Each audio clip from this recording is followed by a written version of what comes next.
Edition of Arizona Horizon. I'm Ted Simons. Tonight we feature a debate between the candidates running for Southern Arizona's Congressional District 3.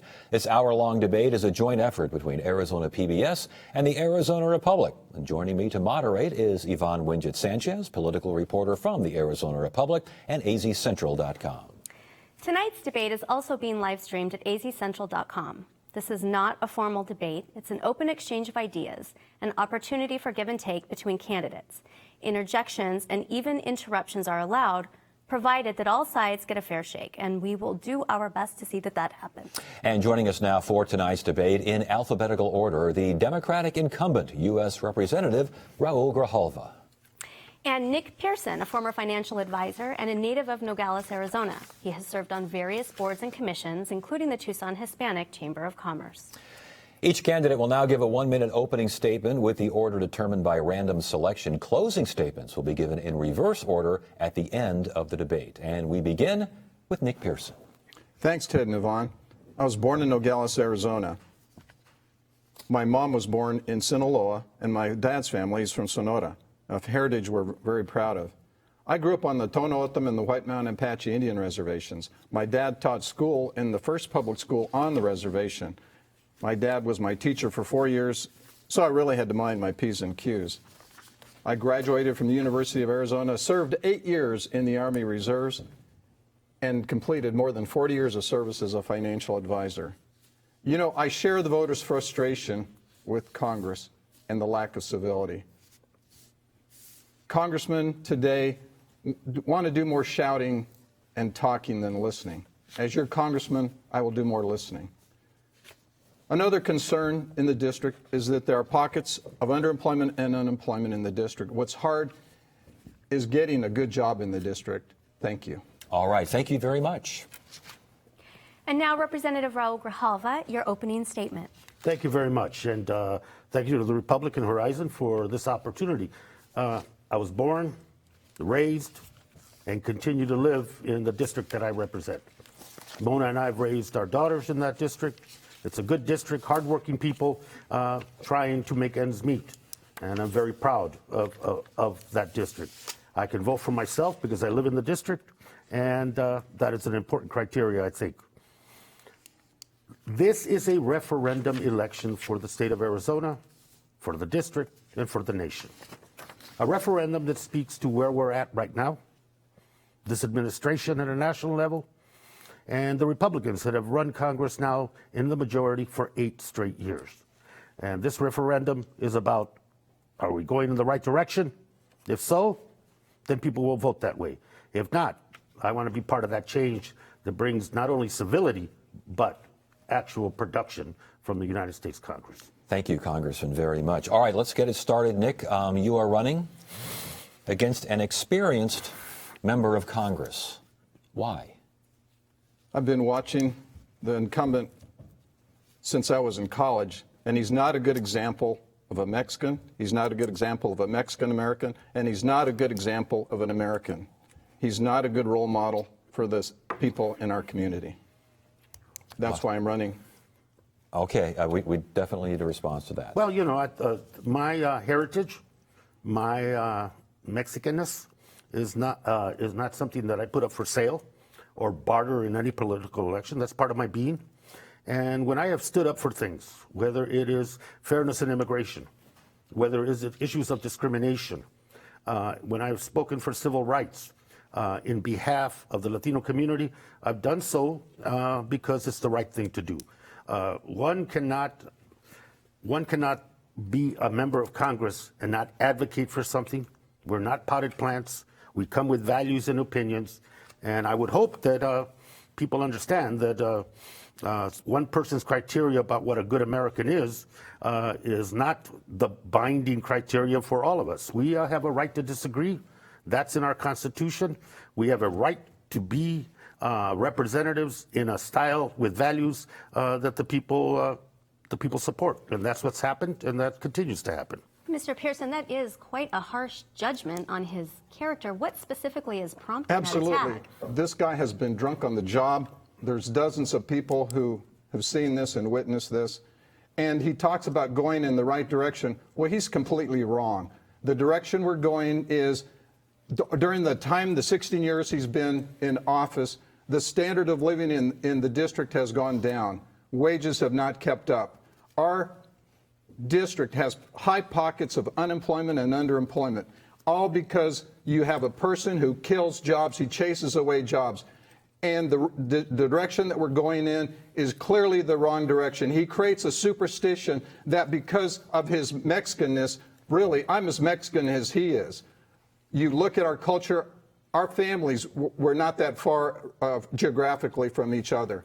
So when you look at what he is as a role model, he's not a role model for our children, and that needs to change. Well, I'm so glad that Mr. Pierson decided that civility will be part of any discussion, and that's what he's going to bring. Character assassination, character attacks, all the charges that these are all in the public. They're all in the not in the public domain. What's in the public domain? What's in the public domain? They're all in the public domain. He's lying. Mr. Pierson, let him respond, please. I am not lying, sir. And the issue is very clearly that, you know, the Office of Congressional Ethics on the one issue that he mentioned, and on another issue, have recommended a dismissal of any charge that was brought against me because there was no basis in fact. That is the issue. And the other point is, quite frankly, you know, if Mr. Pierson cares so much about this district, he should probably live in the district that he chooses to want to represent. You don't live in the district. That's really a falsehood. I live close to the district, and I've been working in the district for many years.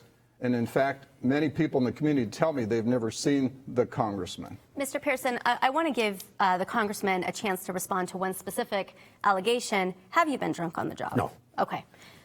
Moving on. Well, before we move on, give us a definition of a quote-unquote good Mexican. No.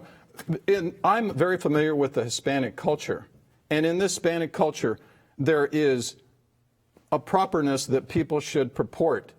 It's not just education, it's what you have from your upbringing and your family. And people in the community are looking at us as a laughing stock. Well, Mr. Pierson, I understand that we're in a political debate and you want to take my seat and I'm going to defend it. But to drag in my family... I'm not dragging in your family. No. I'm impugning you. No. You're saying your upbringing caused you this. And no, this I didn't. So wrong. No. All I'm saying is in the Hispanic community, with the level of deportment that you create from a public record and all these dozens and dozens of witnesses, they are telling me. Sir, you are impugning not just me, but you're impugning family, legacy. Sir, I have been involved in these Latino issues my whole life, and I've never seen you there. At quinceañeras and weddings, yes. I would like to make a point that the so-called Latino community is far and wide and is not monolithic. So we will get to some of these other issues down the road. Congressman Grijalva, you are running for re-election at a time when many voters, including here in Arizona and beyond, want change. Why should they stick with you? Because we've been proposing that change. We were in the majority, my party, for 4 years. After ACA, the Affordable Care Act, we lost that majority. And the Republicans have run it now, the majorities in both houses, and made it very difficult for Obama. But the fact remains that now, with this president and a very acquiescing and subservient Congress, both in the Senate and the House, the majorities are Republican, there is no check and balance. Congress is not a co-equal. Congress has abdicated its role for oversight, accountability of this administration, and we see one unraveling situation every day. And so we have been change agents my whole life, and we feel that if we have an opportunity to be in charge and be the majority, we will act like Congress should act, like grown-ups, co-equals, and at the same time check the excesses of this administration the way they should be checked. Well, he talks about the checks and balances. The problem is he takes care of the good old boys. He takes care of his own interests first. As a veteran, I will take care of our veterans. I worked in various Army and VA hospitals during the 8 years I served, and I know the price they paid for their service to our country. And we must honor that commitment to them. How does the congressman take care of his own interests first? If you look in the public record, there's a number of areas that has been the case. Can you give us an example? Well, Our office was voted the top constituent service office in Congress out of all the other House of Representatives. And 50% of our caseload is veterans, day in, day out, dealing with their issues with the VA, dealing with their disability. I disagree. There are many veterans who go to McSally's office or the other congressman's office for help. And you are absent on many of the issues in the district. Not true again, but I guess that'll be a refrain for the rest of the evening. But we initiated the VA, the brain trauma unit, the VA Student Center now is a model across the country, and we are fighting the Trump administration from undoing the Military Lending Act, which was to stop predatory lenders from abusing veterans and people and families in the military. And we're against the privatization of the VA, which all the service organizations also support. Let's talk about the Trump administration. Can Democrats do a better job of working with the Trump administration to move this country forward? I think we can. I think if the Trump administration realizes that you have a new majority that is not going to acquiesce and is not going to do and not be a co-equals with oversight, accountability. The House does the budget. If the Trump administration wants to negotiate, there'll be opportunities to negotiate. But first and foremost, in order to check this administration and its excesses, the majority in Congress has to act like a majority and perform their constitutional duties to be a co-equal branch of government. That's really not what happens when you have the Democrats in Congress. You had Clinton and then you had Obama in control, and the things that he talks about didn't happen.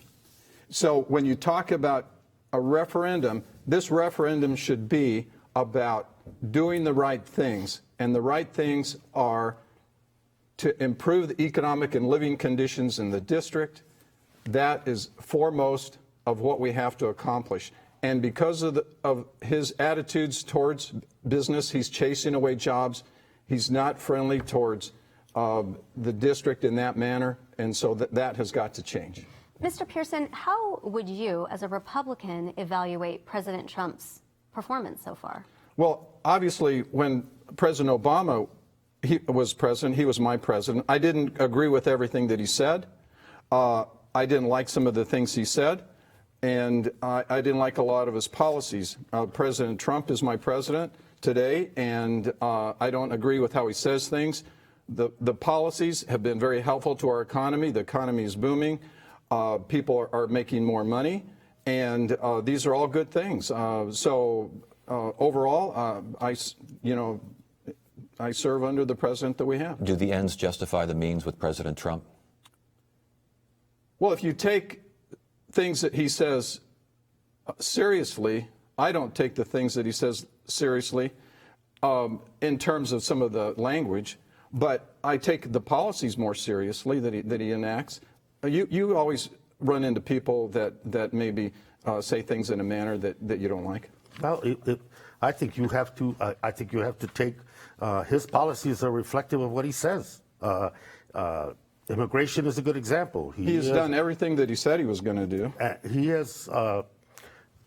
He started his campaign with a very racially charged attacks against, in particular, Mexicans and Latinos in general, and he's Well, we don't have an argument there, Yeah, and we've already agreed. We've already agreed that his language at times. Hold on, Mr. Pierson, please. By holding DACA hostage when the majority of the members of Congress wanted to, and he prevented that, and so did Mr. Ryan. From us taking a vote, we could have solved this DACA issue. The separation of families on the border was horrible. He offered to include more people under the DACA and more people under the immigrant That's not program. true. And that was turned down by Congress. That is not true. We'll get to the immigration issue here in a minute. Mr. Pierson, have you sought the president's endorsement? No, I have not. Okay. And do you intend on attending any sort of rallies or events that he will have here in Arizona leading up to the midterms? Look, I have a difficult campaign, so I have a ground campaign going on. It's from the grassroots. Would you welcome the president appearing with you? Well, that's a question that I probably won't have to answer. The campaign is very short, and frankly, nobody in the party thought I was going to win. It's not a yes. You're not telling us yes. And he likely will be here within the next several weeks. Well, it just depends on where. Real quickly, Congressman, I think a point that Mr. Pierson raised is interesting. Do Democrats and critics of the president take every single thing he says too literally and too seriously? I think we wait. I think sometimes that we become fixated on what he says or tweets, and I would say that there is some responsibility on that. But the fact remains that you look at the budget, you look at the policies, you look at now talking about additional cuts because after we did the rig tax cut, all of a sudden we find ourselves approaching a $3 trillion deficit and debt, and now we want to cut more. And now we get now we get to threaten Social Security. Now we get to threaten Medicare as part of those cuts. So yeah, you have to take it very seriously because he's the president, and his administration has so much power in terms of what they're able to do from department to department. Yes, you take it seriously. On immigration, this clearly is a big issue for you, Mr. Pierson. You grew up in a very diverse community. You understand, presumably, these issues very well. What should happen to secure the border, and then on the immigration front in a broader way? Well, it's a complex question, and thank you for asking me that.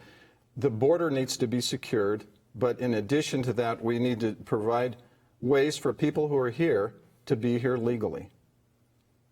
And that is the main thing, is that we have to treat people with dignity. The people that are here that are crossing, we want to treat them with dignity, but they have to obey our laws. So that's number one. And then we have to be more critical about how the laws are enforced in terms of hiring. So that's another part of it. So it's a complex that involves a lot of different pieces, and all those pieces have to come in together. The solution's been there for 10 years. And you're obstructing it. And the comprehensive. And you're obstructing it. Mr. Pierson, let me finish the question. I'm not rude to you when you're making your charges, and I'm not making any charges. I'm explaining that the solution has been there for decade plus. Comprehensive immigration reform, security, path to legalization and citizenship, and providing a robust system that encourages commerce and trade. That has been part of an idea of a comprehensive reform.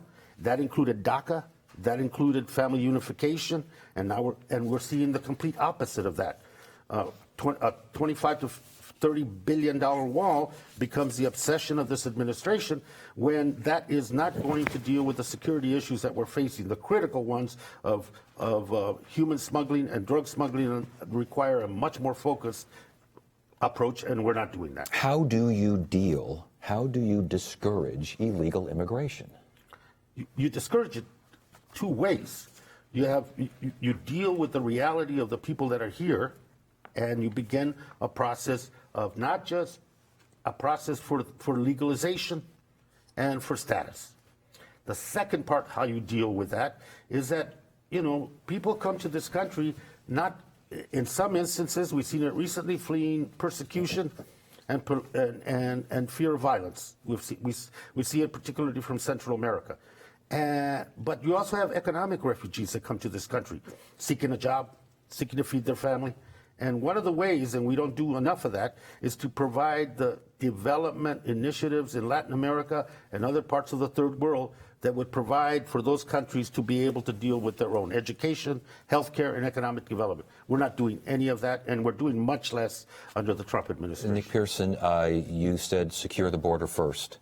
Define a secure border. What does that mean? Well, we can't secure the border until we take into consideration these other issues, because the pressure is still going to be there. We know for a fact that there's a lot of money crossing because of the drugs and the human smuggling and all the other bad things that are going on. From what I understand, 80% of the females that cross are being raped. There's rape trees out on these border crossing areas. Well, but again, define when is a border secure enough to take care of these following issues? Well, the border is going to be secure when we know how many people are going through. That what happens right now is they don't have enough people on the border.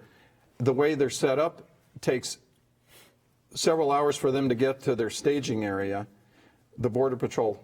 So it's not a simple answer. So we need more of all the technology to take care of all that.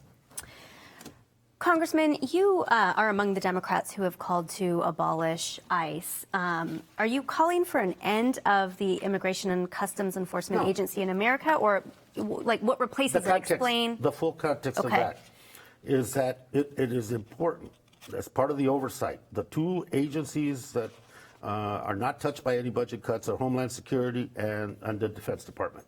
It is important for us to do oversight, to examine that mission. This department grew after 9/11. It's been and a decade plus, and it is time that this, now that it's matured, it's the biggest law enforcement agency in the country by far, and I think it's time to look at the mission, look at accountability, look at everything in that, and audit how the money's being used. And the other thing that I think is disturbing to me and to a lot of people with regard to ICE, and that happens to be that it's being weaponized politically, and Trump uses it as part of a weaponized political agenda because immigration is being driven as the wedge issue. I believe that's a misstatement. I believe that's a misstatement. That's a misstatement. Going to be the Hold on, we'll give you a chance. The dividing issue, and that's the wedge issue that's being used. And I think we have to make sure that the protections are there for the civil liberties, the civil rights, and the constitutional rights of all people and all Americans. And that is not there yet. And I think that's what I called for, an examination of this agency before it goes too far. Well, that's part of the fear-mongering that's going on the other side from Congressman Grijalva.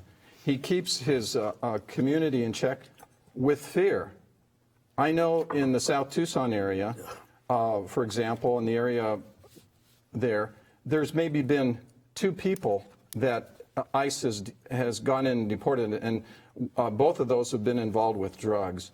So as a rule, in southern Arizona, they're not going in and doing raids. They typically are doing raids when there's drugs involved. And those are the people that are being deported. And so his statement about that is just fear-mongering. And that's a big part of his tool chest, is the fear-mongering. Respond, please. The response is real simple. That I think that I have the information and the data to back up. It's not fear-mongering. It's sometimes people are uncomfortable with the truth. Well, of course, people are deported, and under the Obama administration, there were more people deported. We criticize that too. And the point being, sir, that I don't think that you using the word fear-mongering when it is really not that. You absolutely are fear-mongering. You scare people that, ooh, the Republicans are going to come after you, Migra's coming after you. That's not true. Let me ask you, because I have talked to families and people who have been separated from their families as they're trying to head north here to the United States. Do you support President Donald Trump's policy that separates children from their parents and their guardians? Look, that was a mistake, and that's been admittedly a mistake. We all want to treat people with dignity and respect, and at the same time, they have to respect our laws. So that was a mistake, and that's been corrected. So you do not agree with that policy? I don't agree that we should separate the kids, but many of those were brought in by smugglers. They weren't with their parents. Real quickly, you talk about immigration and we talk about the border issues. Right now in Congress, there is a concern that there would be a government shutdown, either in the near or distant future, if the president doesn't get funding for a border wall. Would you vote for, as a member of Congress, would you vote for a government shutdown if that border wall money is not found? It depends on the circumstances. I'd have to study what the effects would be.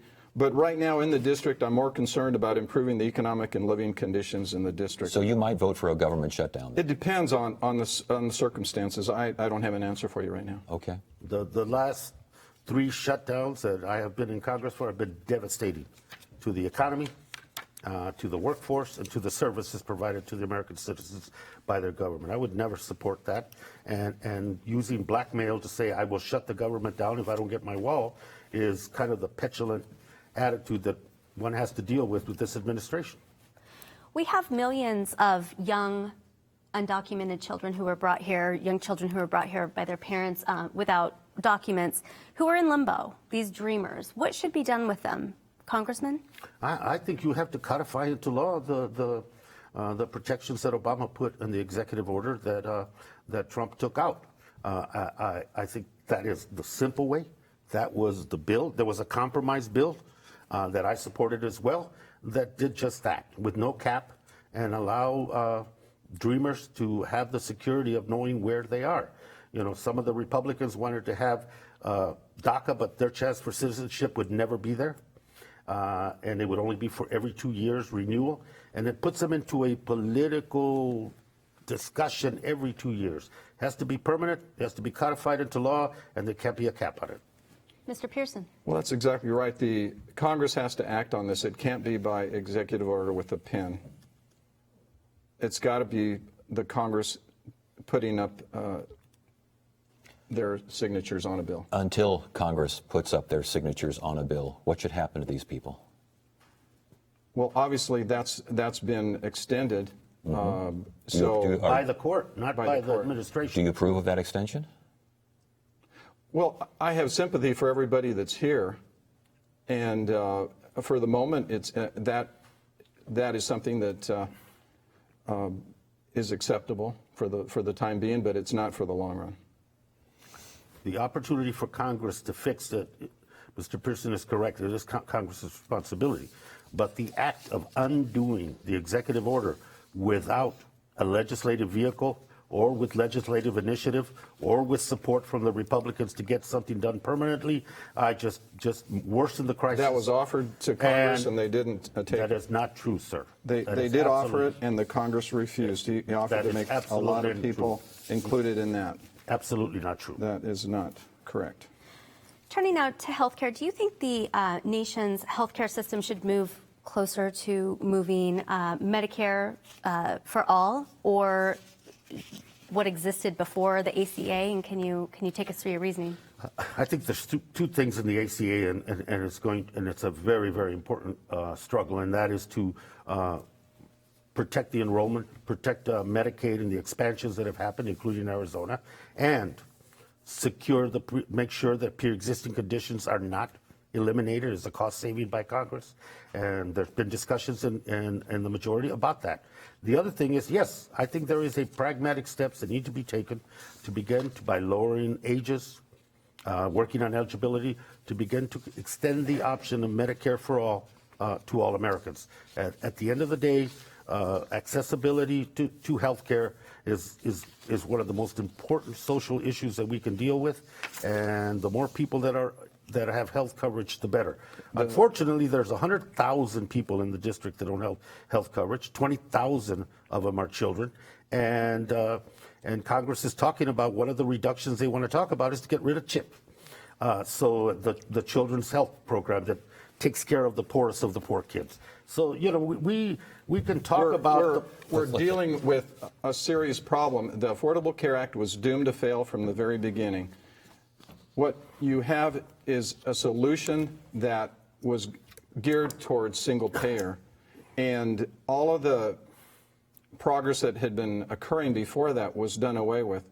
So the affordable care that was supposed to be there was not there, and it was built that way on purpose. We could have very easily taken care of the people that were uninsurable through a pool with everybody in the nation, and allowing insurance across state lines would have really helped the cost. 48 million for the Affordable Care Act. 48 million uninsured in this country. You know, that figure is 24. They had health coverage. 24. They didn't have insurance. Nobody was turned down at the emergency rooms or hospitals. And hospitals across this state and in my district were suffering financially from uncompensated care because people had no way to pay for it. How do you address uncompensated care if there are people who, if the ACA goes away, they simply will not be insured? The hospitals told us numerous times these people show up in emergency rooms, and we have to take care of them, and that increases the costs for everyone. What do you do about this? Well, that's a tough question. The way that we have to do that is through a pool with including everybody in the country that is going to help with that, because a lot of the people are from out of the country that come here and they don't have any. How do you make sure people are in the pool when they're young, they're healthy, and they see no reason to be in the pool, and meanwhile another subset is not healthy, they need that health insurance, they need for those people, thus the mandatory requirement. How do you make a pool work if you don't require everyone to be in the pool? The pool would be for the uninsured. And that particular question is a very difficult question, and it hasn't been solved to date. So we have to put our heads together and come up with solutions for it. As far as the ACA is concerned, Republicans say that it has been a disaster, that health care costs are rising and they continue to rise, and it would have been far better to leave it alone and let the market take care of the situation. And the American public spoke on that when both majorities and President Trump was there.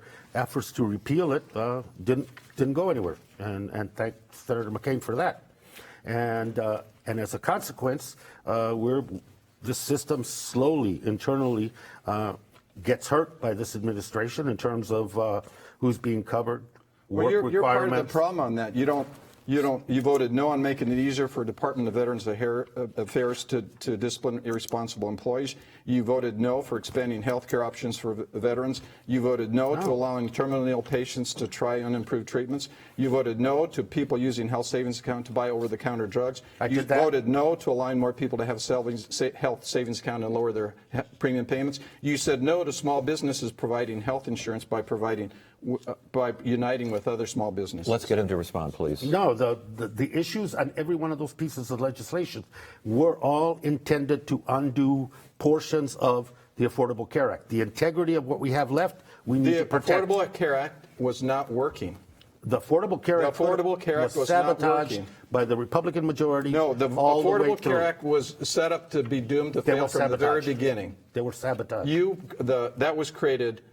This is what happened. When you say it was set up to fail, yes. What does that mean? When you are in business and you're using your own money, you are very careful with your long-term projections as to the cost and the impact that's going to have on your business operation and your shareholders. In this case, the Affordable Care Act was designed to fail from the very beginning. They knew it was doomed to fail. Geithner himself, who was part of that design group, said so. Okay. And a number of times. Much of the income of these private insurance companies comes from what? Medicare, a federally sponsored program, Medicaid. And to that point, They couldn't survive without that federal support.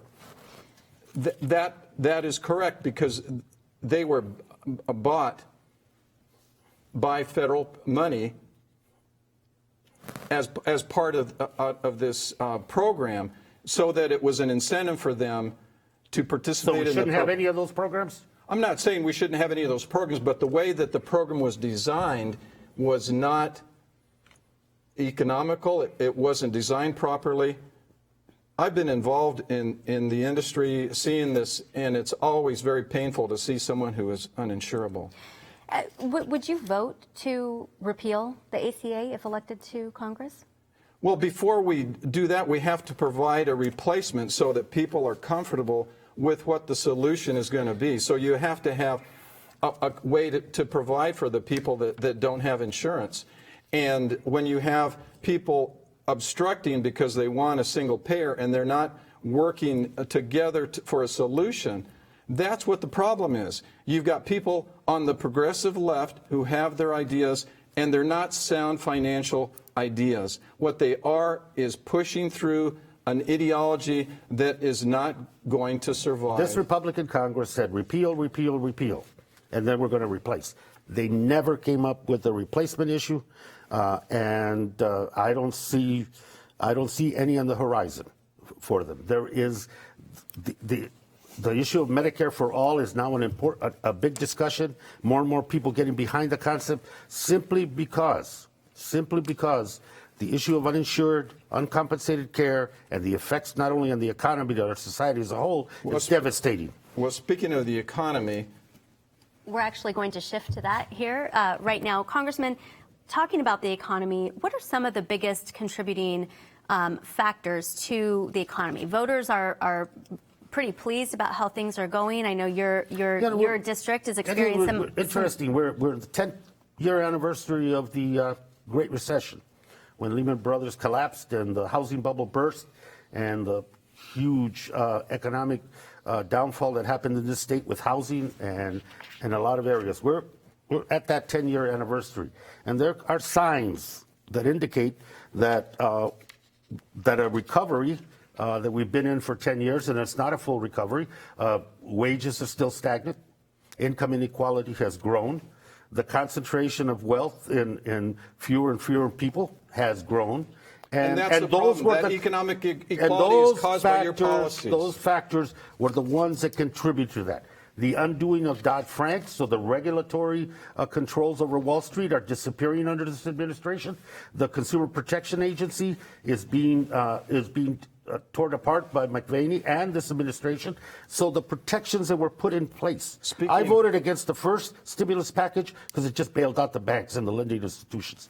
I voted yes for the second one because it provided a stimulus for jobs for people. And we are not out of that point. The second we're stimulus, not out of those woods. To that point, that crisis, the government had a lot to do with that. It wasn't just the private sector.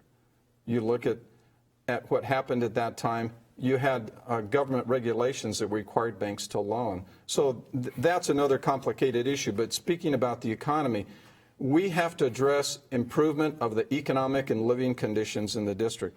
They have not improved under the 16 years of the incumbent. And before we talk about the magic appearance of a private sector company to give jobs in the district, which has not occurred, we have to talk about the incidents. Chase away jobs. We have to talk about the lack of chase away jobs. Hold on, let him finish, please. The lack of investment by the state, by the federal government, and other entities in this district.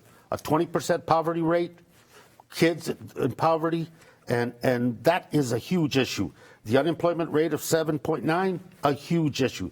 I agree, but until you confront the economic reality of underfunded schools, poverty, and a no jobs program for people there, and an adequate education and training, you are going to continue to spin your wheels because there has to be an investment. It can't just be about tax cuts. Very specifically, what else could the state do to invest in that district from your vantage point? I think short-term and long-term is education. Specifically, education funding? Education funding, dealing with the compensation for teachers, dealing with equity in terms of resources for many schools that need it. And I think investing in our public school system right now could be the biggest contributor to economic growth in the short term and in the long term. You said that the congressman chased jobs away. Well, sure. Give us an example. You look at what he did when he wanted to boycott the state. He didn't want the national championship to be here. And his attitudes towards business. I'm tired of people demonizing businesses. In Pima County, for example, you have over 65% of the county is government. And so what there needs to be a partnership between the private and public sector so that we can grow jobs. And that includes education. But his emphasis is government, government, government. Government is not going to solve the problem with bringing up the economic and living conditions in the district. He has only one solution, is government, government, government. We need a partnership between the government sector and the private sector. You're saying that partnership is not there? The partnership is not there because you have an incumbent who scares people, he chases away jobs, and he's not a partner to the community. And you have my opponent with the same echo about the magic appearance of the public sector and the magic cooperation that'll happen. It's not magic. Your party has had this conversation now for 2 decades. And what has been the consequence of saying that? Nothing. You had no regulations in business. 68% of the small businesses are not going to hire anybody because of the tax cuts, because they feel they went to the highest 1% in corporate America. So, sir, if we're going to have something, we have to have a fairness issue as well. And you have to incentivize people, and you have to incentivize businesses. Just sitting around like a potted plant and waiting for something to happen is not going to occur. It's about taking action. Well, that's essentially what the incumbent has been doing. He has not been taking action. He sits around. He's doing the very thing that he's saying that he should do. If he was taking action, we'd have more jobs. We'd have more people employed in Nogales. We'd have more people improved in Yuma, which has the highest unemployment rate in the nation. We'd have better K through 12 educational test scores. Many parts of the district have among the lowest test scores. We'd have a higher average income. Our district suffers from average incomes that are lower than most of the state. And that's because you have a person who is not taking action. That would just be my singular willpower, or would you suggest that maybe we need to make an investment in those initiatives? I want to talk a little bit, again, please. Let's go back to the investment in public education. This is an issue that CEOs, corporations, business executives have long talked about. How do you think the state should move forward in investing in public education, and specifically, how would that help the district in ways that perhaps the federal government could not? Well, to be fair, my understanding, the school boards control the distribution of the money to the schools. Now, granted, there has been, and that goes to the problem that we've been having. That's why this is such an issue that's in the forefront. Education has been neglected for a while because of the economy of the state, the financial impact on the state. The economy in the district has been lagging most of the other areas. And so as the economy is improving, we're able to devote more money to education. I'm a big proponent on education. My wife retired as a first grade teacher. My father taught on the Indian reservations.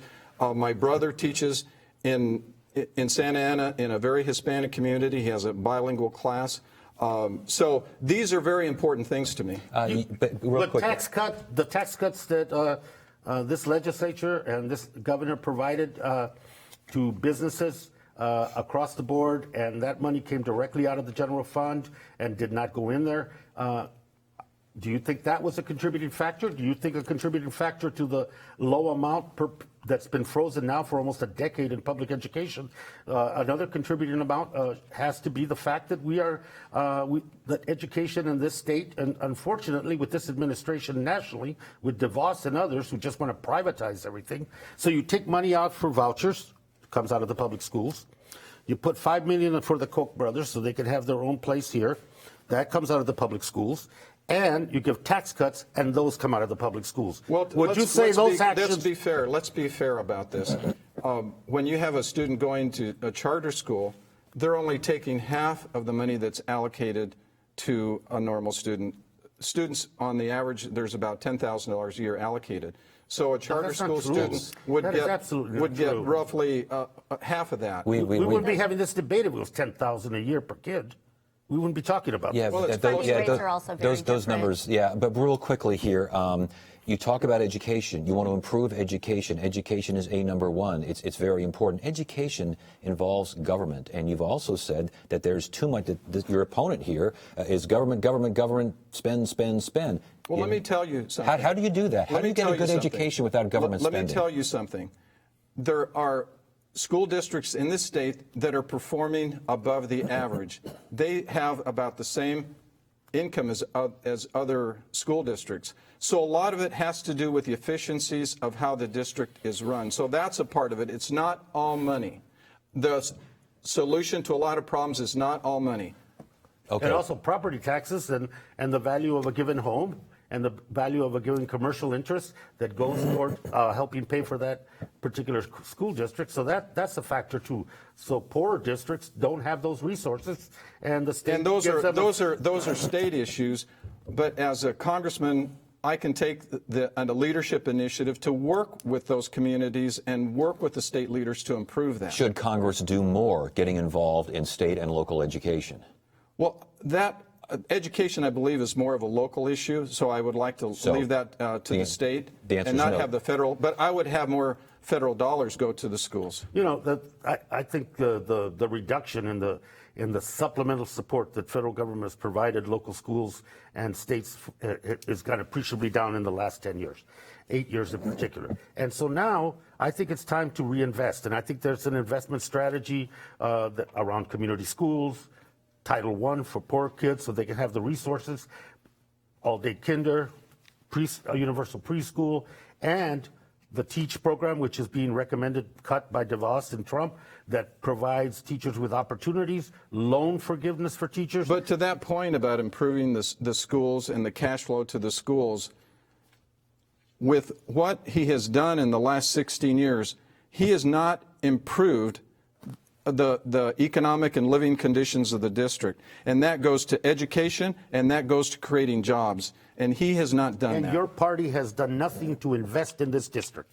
You've been in control of the district. Oh, I've been in control of your party? Stop yourself. How has the party been doing that? Congressman, what could be done to improve the economic conditions in this district? Job training is essential. Literacy. And I think investing in the community colleges in the district so that we're training for jobs that are going to exist. And then I think we have to incentivize I think one of the things the federal government can do right away is an infrastructure bill. We're saying $2 trillion that begins to look at broadband for rural and poor areas, begins to look at highway construction, begins to look at construction in general, putting potentially 6 to 7 million people to work. Is a portion. Are those bad ideas? Because, again, that's government involvement. I didn't say that we wouldn't have any government involvement. What you have to create is an environment where the private and the public sector can work together, and you create an environment, not tell people to boycott your state, not do policies that are going to do damage to the state, not report to work in a condition that causes lawsuits. So you don't sit back and wait for people to come to you asking for a favor. You go out into the community, as I have been doing, and as an individual, I only have a certain sphere of influence. But as your congressman, I'm going to be able to go out into the community and work with businesses and work with the community and work with the educational sector and work with government to raise the standard of living, because we're going to create more jobs. It's not magical, it's hard work. Congressman, has the president properly imposed tariffs to protect U.S. jobs and national security? I think what is occurring, there's a backlash coming from this tariff. The presumption being that the president says, I'm going to do a tariff on steel, aluminum from Canada. I'm going to do a tariff with Mexico. I'm going to do a tariff with Europe and China. And then there's the presumption that this hammer is going to open up those markets for U.S. products. The reality is that there's going to be a reaction to those tariffs. Look, we're talking about fantasy right here. At this moment, we have a strategy that the president is following, and it very well could work out to the best. So when that action happens, then we can judge it. But at the moment, here is the fear-mongering again. It's not fear-mongering. It's fear-mongering. We're all concerned about the China. You're hearing from. We're hearing about that. Well, that's part of the deal.